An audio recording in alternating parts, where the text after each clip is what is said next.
مسلم league نون سے تعلق رکھنے والے صحافی زاہد گشکوری صاحب نے لکھا ہے کہ 2007 سے پارلیمنٹ کو کور کر رہا ہوں، ممبران میں کبھی اتنی مایوسی، بے بسی اور غصہ نہیں دیکھا۔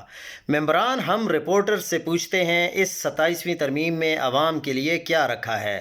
یہاں پچھلے 5 دن میں کم از کم 37 ممبران سے ملاقات ہوئی، درجنوں افسران، غیر ملکی آبزرورز کو ملنا ہوا۔ سب یہی کہتے ہیں کہ چند اس ملک کے بڑے عوام سے اتنے دور ہو گئے ہیں جتنے 2003 میں جنرل مشرف نے، جنہیں 17ویں آئینی ترمیم پاس کروا کر ساری طاقت اپنے پاس رکھ لی تھی، اور پھر 7 سال بعد صدر کی پارلیمان کو ختم کرنے کی طاقت کو 18ویں ترمیم میں اڑا دیا گیا۔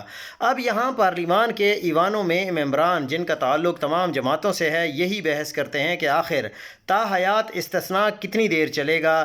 ممبران حیران، بے بس، مایوس اور پریشان دکھائی دیتے ہیں، لیکن کوئی سامنے آ کے بولنے کو تیار نہیں۔ ایک خاتون سینیٹر نے تو بتایا کہ یہاں ایسے لگتا ہے کہ کچھ بڑا ہونے والا ہے جس کا سب کو انتظار تھا۔ لیکن اب آپ حالت دیکھیں عدالتوں کی کہ جسٹس ارباب طاہر نے کل صبح اڈیالہ جیل حکام سے توہین عدالت کیس میں جواب مانگا کہ بتائیں عدالتی حکم کے باوجود سلمان اکرم راجہ کو جیل داخلے کی اجازت کیوں نہیں دی؟ دن کو سلمان اکرم راجہ جیل میں منگل ملاقات کے دن ملاقات کرنے گئے تو پھر جیل حکام نے داخل نہیں ہونے دیا۔ اب آپ بتائیں، آئینی عدالت تو 27ویں ترمیم سے پہلے ہی ٹھس ہو چکی ہے، کوئی ان کا آرڈر ماننے کے لیے تیار نہیں ہے، حالانکہ عدالت کے پاس صرف آرڈر پاس کرنے کا ہی اختیار ہے۔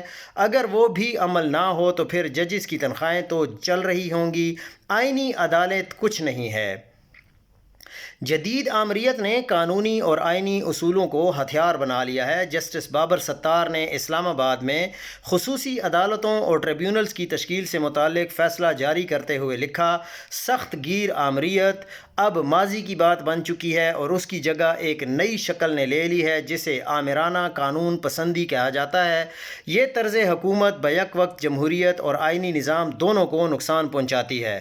مزید لکھتے ہیں کہ ایک تحقیق کے مطابق آج کی جدید آمریت اس طرح کام کرتی ہے کہ وہ قانونی اور آئینی اصولوں کو ہی ہتھیار بنا لیتی ہے تاکہ جمہوری اداروں کو کمزور کیا جا سکے، طاقت کو چند ہاتھوں میں مرکوز کیا جا سکے اور اختیارات کی تقسیم اور توازن کو ختم کیا جا سکے۔